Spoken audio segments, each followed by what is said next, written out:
Okay, we're going to start the awards. Thank you. I'll try and work out how to do that. God, I'm dreading this. It's only the second time I've ever spoken. I'll try and do that. If you can, I'm starting off by apologising that I am not Jenny Murray.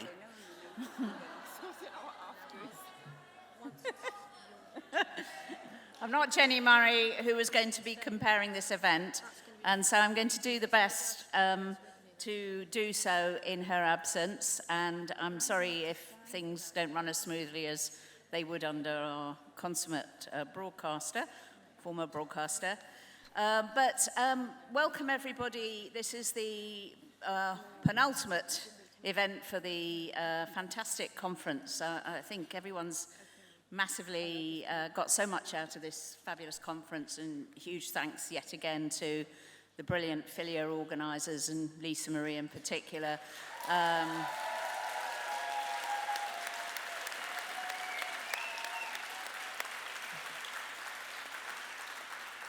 these awards are always a great opportunity really to celebrate the work that women have done around violence against women and girls.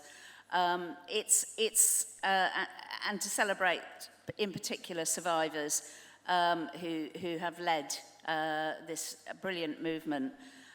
It's a very, very tough thing to continue working in this area.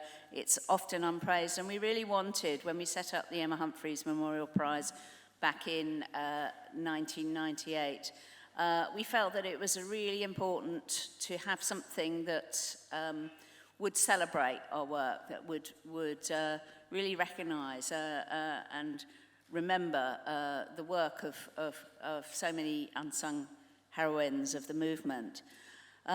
Very briefly, I think many of you know who Emma Humphreys was. She was a woman that Justice for Women campaigned around. She was only 17, she'd been in street prostitution, and she was basically got into a so-called relationship with a punter, a pimp, Trevor Armitage, who took her home and essentially controlled her and was extremely abusive to her over a period of a number of months. She was locked in and made to work on the streets for him. She was already very damaged, having suffered abuse in childhood and having witnessed horrendous domestic violence towards her mother. As a child, she ended up running away from home, and in doing so became prostituted and used in pornography. And Emma's experience, when Emma was in this relationship, she, in a desperate moment, stabbed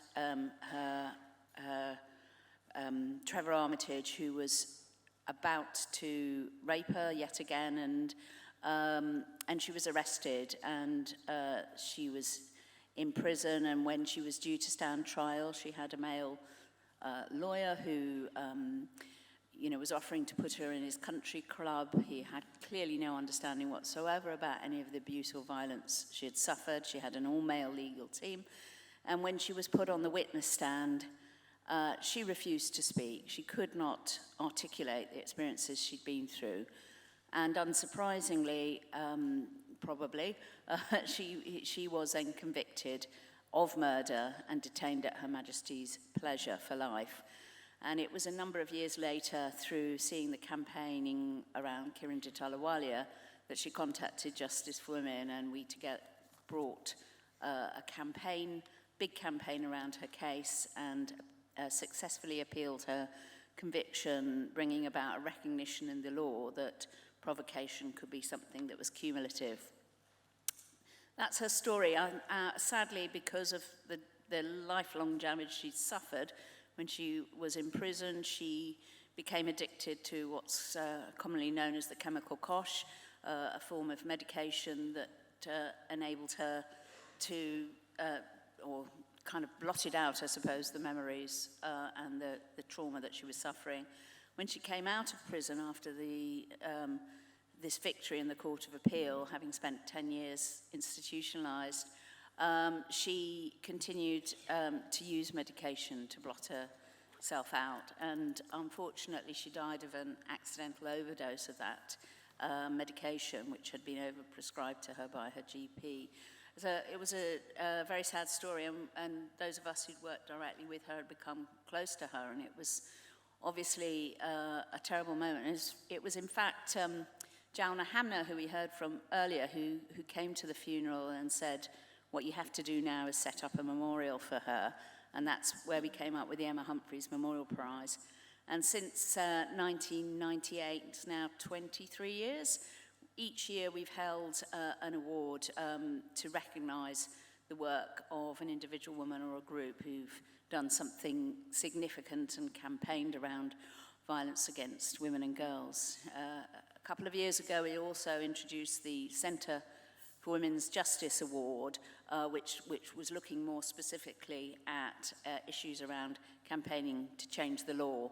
In fact, Emma did both. She campaigned by talking about her own experience about violence against women, and she also changed the law. So now each year we aim to identify an individual or a group who has done something amazing around violence against women and girls. And this year we had some phenomenal applications as nominations, as we always do. And each year when we choose a winner, it's almost certainly not because they are in any way better than the other women, but because we've chosen to highlight a particular issue. Before we announce this year's shortlist nominees, I'd like to invite one of last year's winners to come up, who wants to say a few words, and also to accept her award, because last year everything happened on Zoom, and so we weren't able to physically hand over the awards. I'd like to invite Freya. Can I say, please ask that she has a benefit of anonymity, so could I ask nobody take any photograph of Freya, who's going to tell us a little bit about what winning the award meant to her, and also about the campaigning she's doing at the moment, which is, as you will hear, particularly pertinent in these days. So please give a very warm welcome to Freya.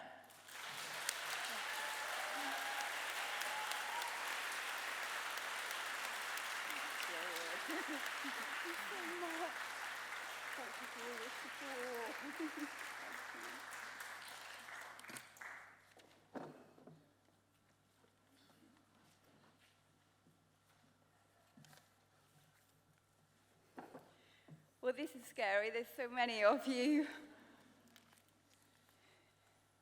The fact that the arrested man is a serving Metropolitan Police officer is both shocking and disturbing. That's what the police said about Sarah Everard's murderer. But it isn't. What is shocking and disturbing is how long violent, abusive officers remain hidden in plain sight. 4.5 years ago, I talked about my experiences at a charity launch that was the Centre for Women's Justice for the first time.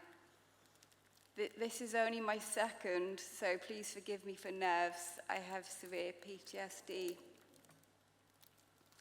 How many women are there like me, abused by police instead of protected? I reported serious allegations of violence, as did our young son. He told the police in an official interview how his father tried to strangle him, suffocate, and stopped him from breathing. But it was all covered up, even from me. We cannot have you bringing the force into disrepute, I was told by a senior rank. I wanted to bring women together to look at themes in our cases and spot any patterns in the experiences. This was intended as a future kind of group action, although at that point I had no idea what that could be. Most women don't report men's violence against them. The barriers, disbelief, and intimidations for those reporting police perpetrators are magnified.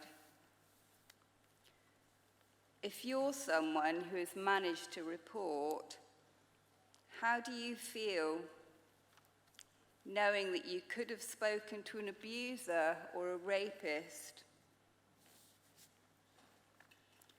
Because the police force harboured mine until his retirement. How can they investigate independently and impartially the very crimes that they're committing themselves? My story became national news and shown on TV, and other women came forward, tens of them, and now there's over 150. The Centre of Women's Justice painstakingly pulled them together and compiled the police super complaint against false responses to police-perpetrated domestic abuse. Have to agree with Julie earlier here. I've struggled to say domestic abuse. It's violence, all of it's violence, but I tend to call it domestic violence and abuse. The 3 police regulatory bodies expect to finalise their investigation in the spring. The outcome must protect women of the future and their children. I was scared of that police officer. I feared he would kill me. I used to ask him what it was that I'd done wrong. His reply, "You're alive."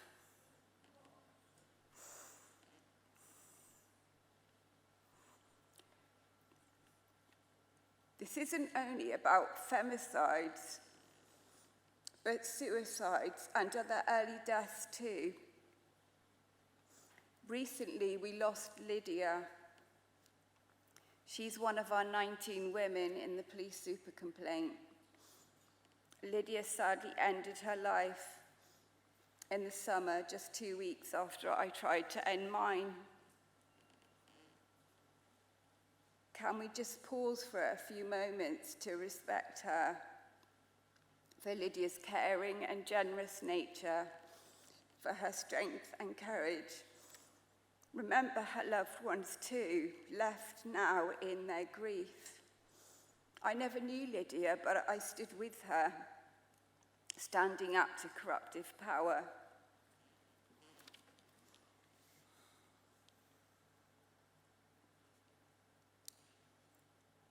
I felt that pain. I feel that pain. I've tried to kill myself both before and after her death. Injustice kills people, and the pain of injustice inflicted by those in our justice system, it can't be expressed enough. In multi-agency critical incidents, I've told police specialist negotiators that I can't get over their colleagues' rape, and how I've been let down by the police and other services. I've been restrained, dragged away from cliff edges, rescued from a cliff face by a helicopter winchman. "Don't make me live," I cried. "I'll never get justice." How many women are there like me? I'm in awe of Lydia's strength to stand up. I'm so proud of her courage to add her testimony to the super complaint. In black and white, it is there, and it cannot be erased. We need systemic and structural changes. It isn't just one bad apple or even a single force. This is police culture.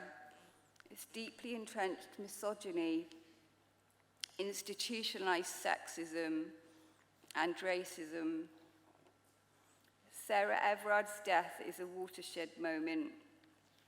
We need a statutory public inquiry into all UK policing, not just the Met?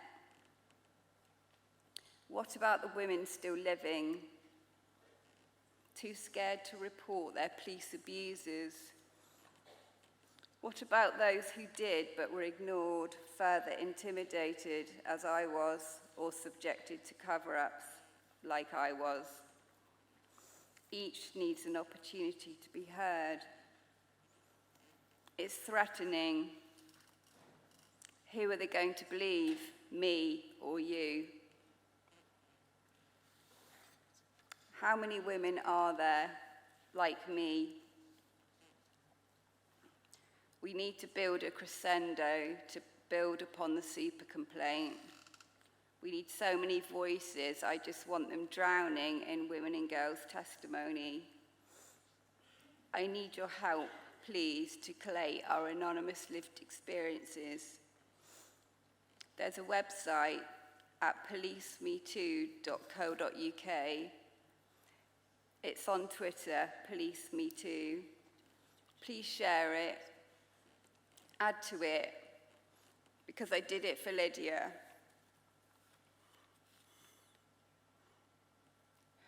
Sorry.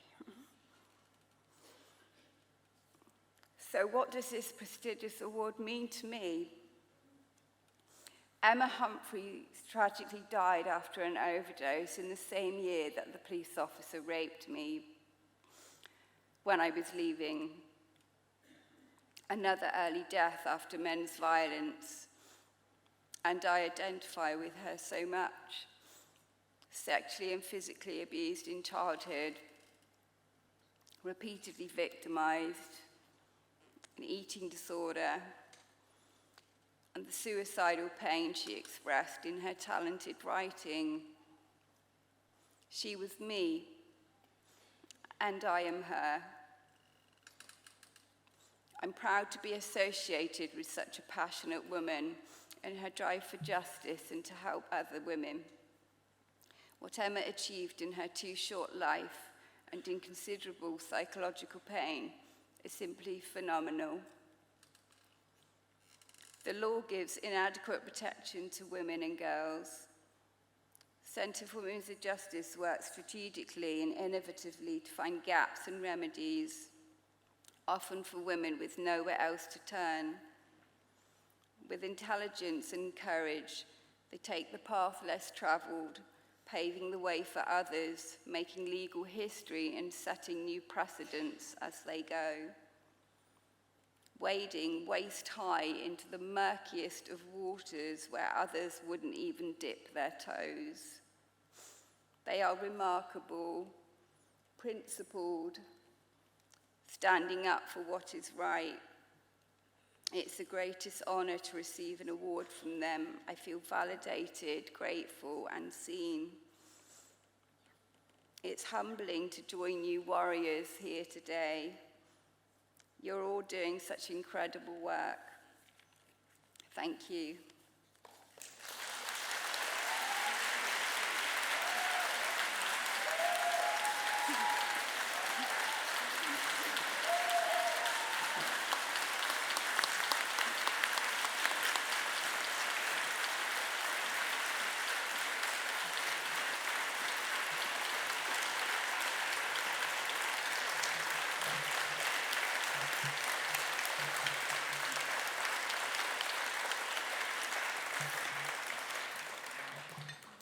Thank you very much. I'm delighted to be able to present these awards once again at the Filia Conference. We have so much in common with Filia. I'll keep it very brief, but it's two main things. One is activism. It's all about activism. And these awards are given by activists to activists who work in the field of violence against women. That's absolutely central to what we do. Secondly, the question of age, the intergenerational nature of feminist activism. As I mentioned earlier, Jalna has been campaigning for, must be 60 years now. She's 90 now, this last year, and still campaigning. And like Jenny Murray, is one of our stalwart judges who's been actually judging these awards now for a very long time. And as Harriet already said, we had an extremely difficult decision to make this year. It's one of the strongest shortlists of nominees that I've ever seen. I'm now going to take you through the nominees briefly. You all should have a sheet with a brief biography of the nominees. But just to keep you on your toes, we won't be asking people to come up on stage in the order that's on your sheet.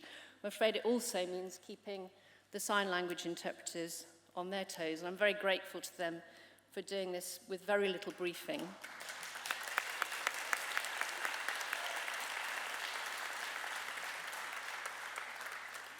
Our first nominee, who's actually present here this evening, is Julie Swede.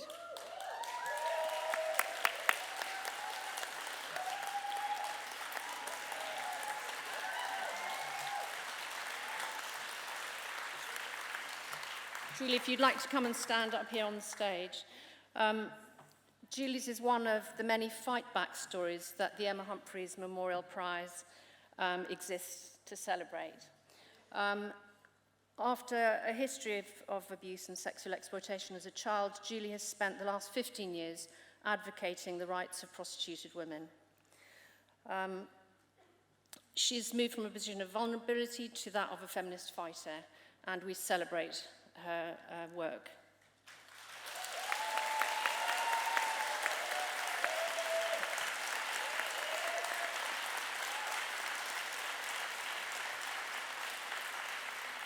I should also mention the HOPE campaign that Julie is centrally involved with, which is, do you want to say what it's called? What does it stand for? The History of Prostitution Expunged, which is HOPE.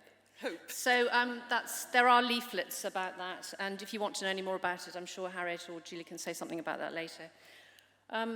The second nominee that we want to celebrate is Kira Bell. Is Kira here?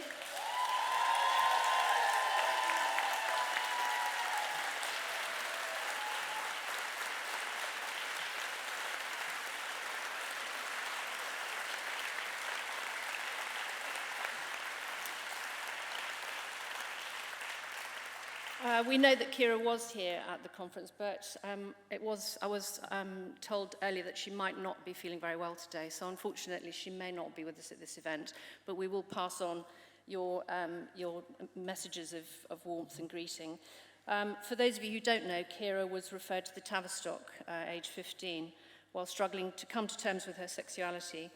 The clinic affirmed her negative feelings about her body and referred her for puberty-blocking treatment to support her medical gender transition. As you probably know, Kira has now detransitioned, but the treatment has had serious consequences for her mental and physical health. She's held the clinic to account by bringing a judicial review of their policy on giving puberty-blocking drugs to children, which has resulted in an increase in the legal safeguards protecting children from potentially damaging and unnecessary medical interventions.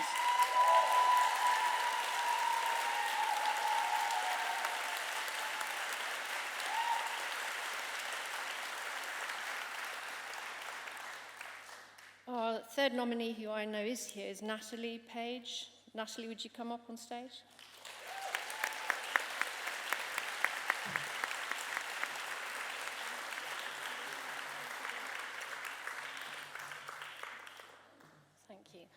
Natalie is a woman who simply just won't give in. She's transformed the narrative about family proceedings, about how the family courts are not required to reveal or explain how women lose their children, or how men have the resources to pursue women and custody of their children through the judicial process. Natalie has founded a not-for-profit called Survivor Family Network. And besides all her campaigning work, Natalie continues to work behind the scenes to support other mothers going through the family courts after domestic abuse.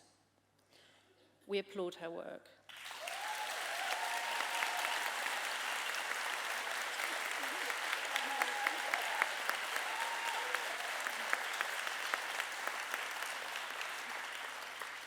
Now, I believe our next nominee is joining us by Zoom.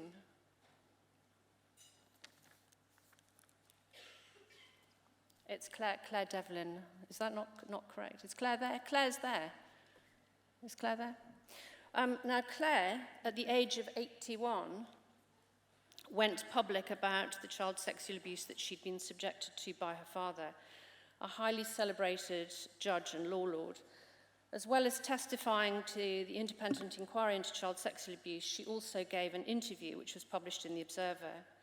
This was an incredibly brave thing to do, and we're hugely impressed by Claire's courage in doing this, and we salute her.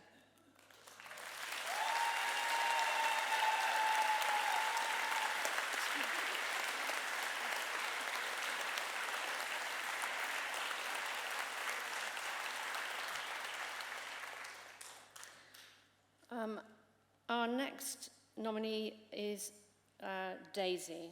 I believe we're still protecting her anonymity by not using her surname.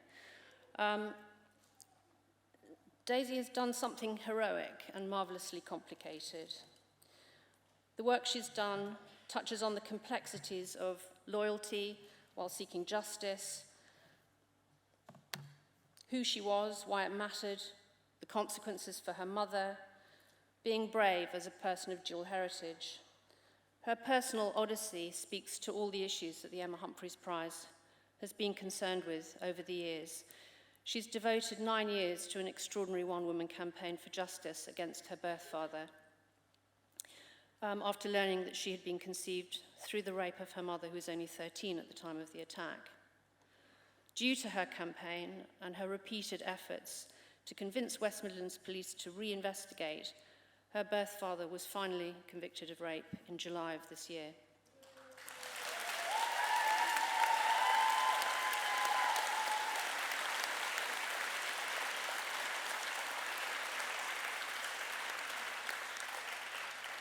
Unfortunately, Daisy isn't able to join us in person today, but she has made a 2-minute film, which we're going to show at the end of this session.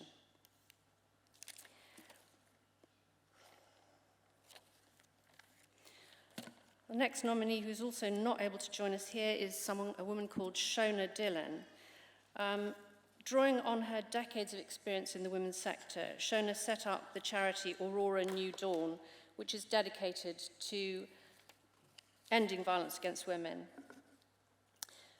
She also, astonishingly, managed to write a PhD called Turf Bigot Transphobe. We found the witch, burn her. How she was ever allowed to write a PhD under that heading, we will never know, but we're very glad she did. She has completed this work on the silencing tactics used against feminists, arguing for the importance of single-sex spaces. And she has gone way beyond her work as a CEO and leader, and beyond her work in a paid organisation, and we commend her to you.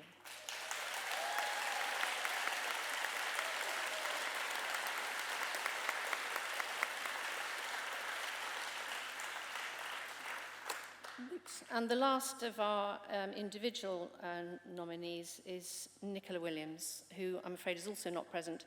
Nicola has campaigned for the preservation of single-sex women-only spaces. Nick's campaigns have included organising a freedom of information request campaign to uncover how police forces are recording suspects' self-described gender as sex, and campaigns focusing on female prisoners being incarcerated alongside males who've committed violent and sexual offences. Fair Play for Women also judicially reviewed the Office for National Statistics and were successful in ensuring that the census continues to record accurate data about biological sex.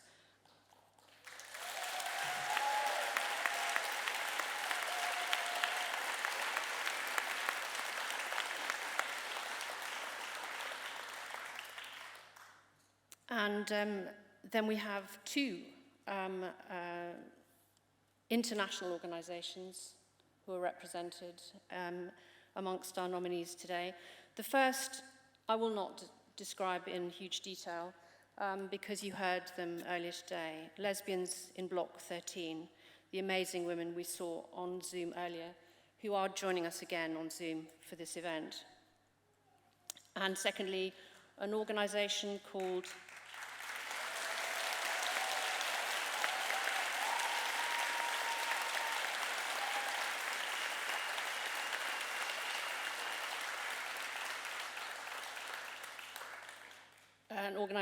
Maisha Girls Safe House, based in Nairobi, which is for girls of all ages who've been sexually abused or who simply have nowhere else to go.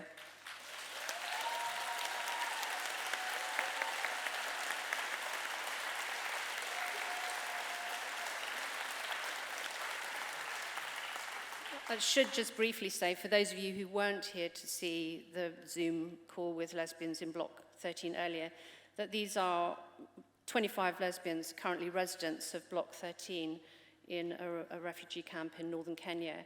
And they are refusing to give in to the bullying and homophobia and persecution that they're experiencing despite having fled Uganda for a safe haven in Kenya. They are refusing to give in and have been reaching out to other lesbians and feminists around the world, asking for our support and solidarity.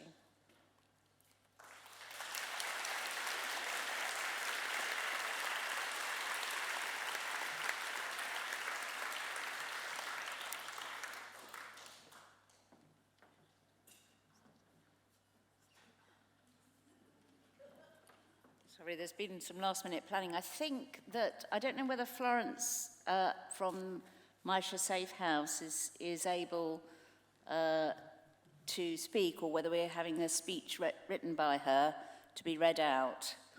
Does anyone know the answer to that? Florence, did you want to say something directly? No. Okay. Is Taryn here? She's going to read a speech from Florence. We should just say that the International Prize we just nominate some international organisation every other year who have done some fantastic work. And we'd like to hear on behalf of Maisha Safe House a short speech from Florence, who is there. Thank you, Taryn.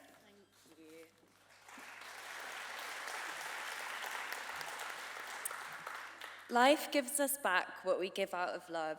I'm so honoured to be here today to receive this amazing award. I come from Nairobi in a very small organisation that I founded 7 years ago. Maisha Girls Safe House offers shelter, psychosocial support, education, and pursues justice for young girls who are survivors of sexual violence, the majority of who are teenage mothers. Sometimes I've looked at myself in the mirror and thought that I've already done what my purpose was on earth without expecting much. But no, my life comes around again to another amazing starting point, just like today.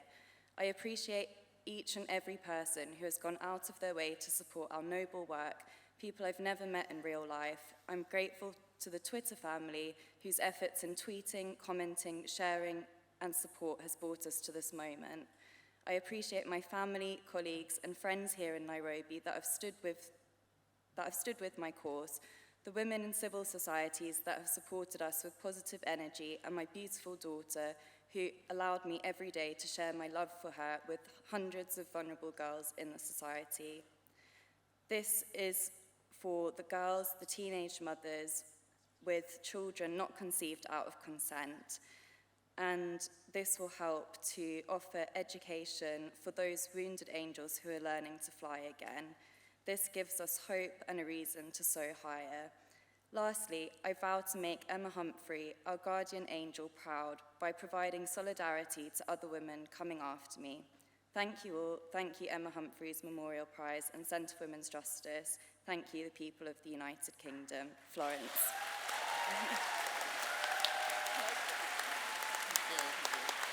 Thank you very much, Taryn, for reading that. Taryn has been supporting Maisha.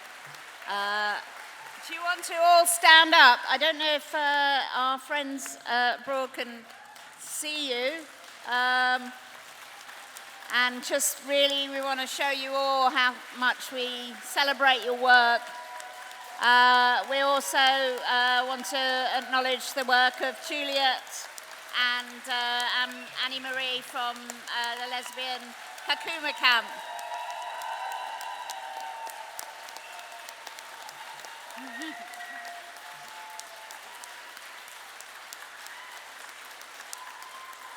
Who we heard so much from earlier.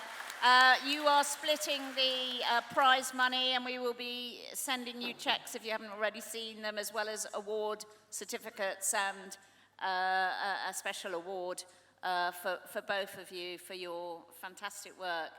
And another huge round of applause for the international prize winners. Thank you, everybody.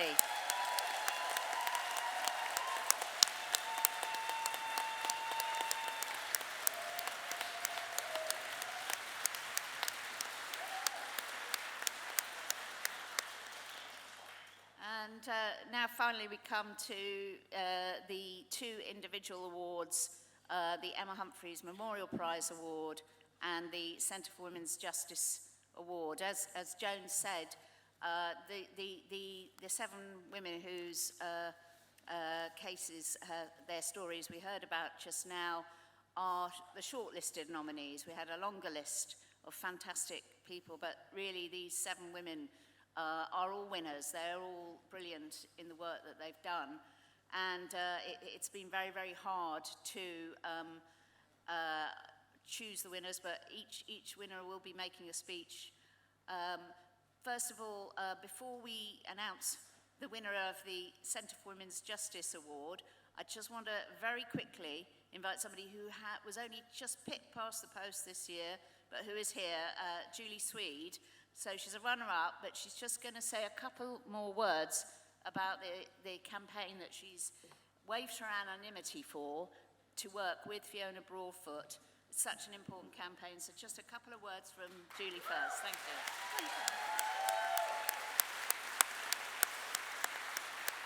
I like the feeling of it. Thank you. I was really shocked to be put up for this award. I'm still kind of blown away that I was even nominated. According to my criminal record, I'm just a common prostitute from Bristol, so, you know, we can do good things. What I wanted to talk to you about quickly is our HOPE campaign, which hopefully everyone's got leaflets. What history of prostitution expunged. We've all, women who are involved in street prostitution, we have all been criminalized. I was arrested on the streets as a crack addict when I was 15.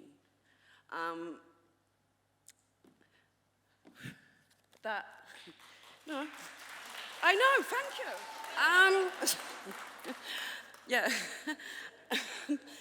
That's been wiped off my record. I was arrested after the age of 16. That will stay on my record now for 100 years. I ended up addicted to heroin. I've been clean of heroin for 15 years now.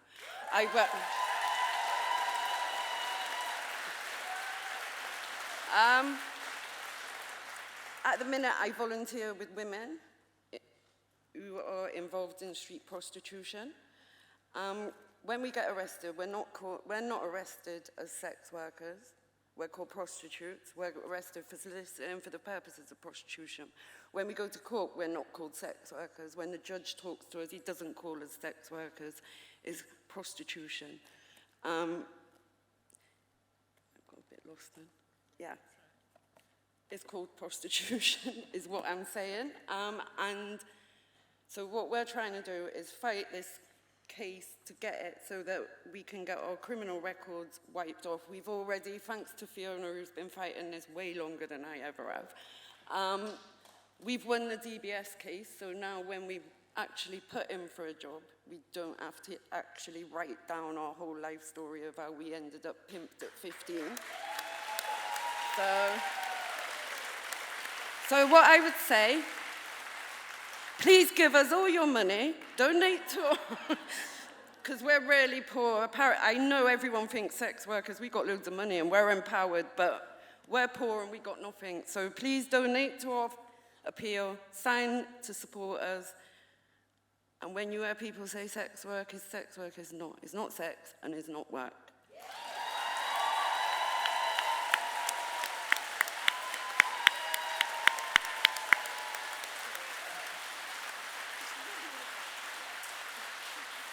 Thank you very much for putting you on the spot like that. And so I'm now really, really pleased to announce the first of the two prize winners this year, and the award for the Centre for Women's Justice EHMP award goes to Natalie Page. And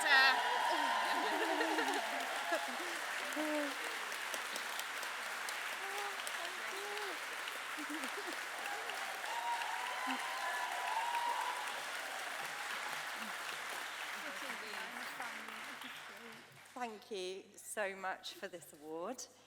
I'm beyond grateful and honoured to receive it here at Filia 2021.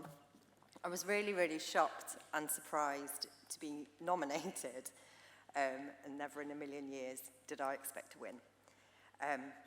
Massive congratulations to everybody involved in all the work against violence against women and girls, and everybody nominated and shortlisted for this award.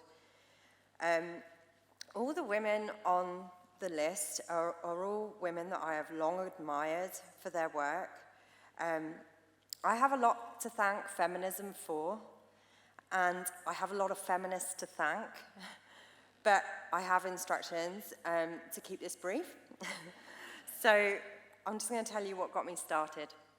What got me started on this journey was actually a pivotal moment, but quite a private moment that I remember like yesterday.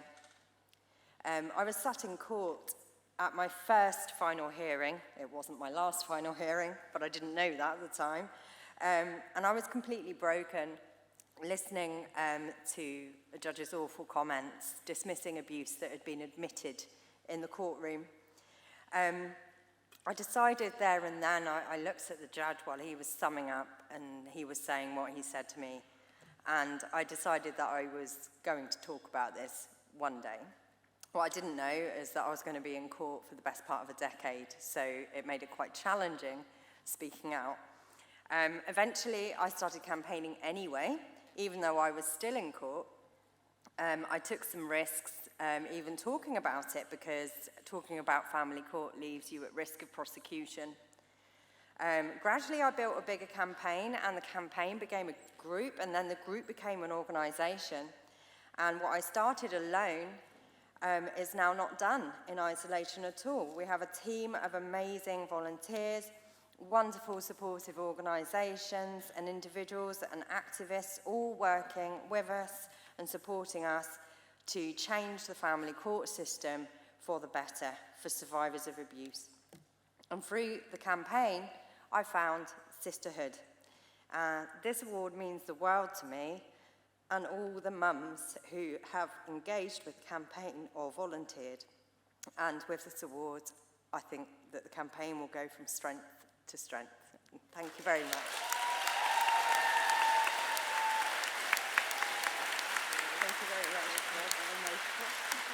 fantastic. Thank you, Natalie, and wherever you like, yeah. It's such an important campaign that Natalie's doing. We, Centre for Women's Justice, do work more around the criminal justice system, but we know the family justice system is essentially being used by abusers to further control many of the women, and it's so important to highlight the secret court system that exists. So congratulations to Natalie. And then I'm now going to come to the very final award, and unfortunately the Emma Humphreys Memorial Prize award this year, the winner is unable to be here. She wishes she could, but she sent us a video and she's going to say her speech. Can I just say, please don't use her image because she has anonymity. The award winner is Daisy. And we're going to bring her video on screen, I hope, very much in a minute. Hi everybody, I am so sorry I can't be with you in person today, but just a quick message to say thank you so much for the award. It was incredible just to be amongst the nominees, but to actually win is amazing after such a long solitary experience.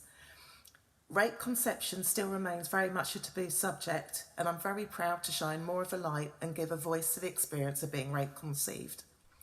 I must spend a moment, though, to give due respect to my birth mother's incredible bravery. As a child 46 years ago, she was not believed or protected. I hope that she now feels validated, empowered, and that some degree of justice has now been served. My experience of the criminal justice system in relation to myself in this case has been gruelling and hostile. This must change for others in my position. Now that my birth father has finally been convicted of rape, I can now move forward with my campaign. We must recognise children conceived of rape as secondary victims of the crime. I believe every part of the law should be considered to obtain justice and increase safety for women and girls. It is a complex issue that has long been neglected, but does not mean that we should be shying away from it. We are at a crucial time in which legislative changes can assist in more prosecutions in cases like mine. Again, it is an honour to receive this prize, and a big thank you to all of my friends and family for the support. An enormous thank you to Centre for Women's Justice and especially Kate Ellis. If you want to find more about my current crowd justice campaign and also read my victim statement in full, all that information can be found at the Centre for Women's Justice stall. Thank you so much again. Take care. Bye.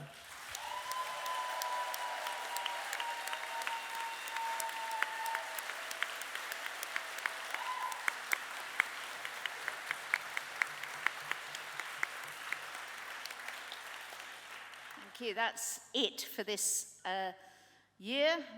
Sorry, there's one more thing that... yes, no, I know. Just one huge round of applause for all our nominees and all our winners this year.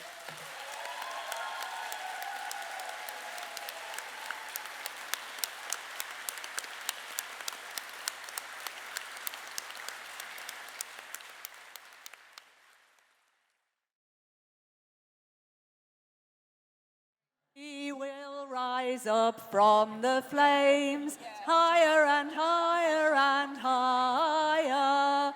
Fire's strength we will reclaim, higher and higher and higher. We are the witches who will never be burned. We are the witches who have learned what it is to be free. Fire's strength burnt long and pure, higher and higher and higher, flickering, dancing in the night, higher and higher and higher. We are the witches who will never be burned. We are the witches who have learned what it is to be free.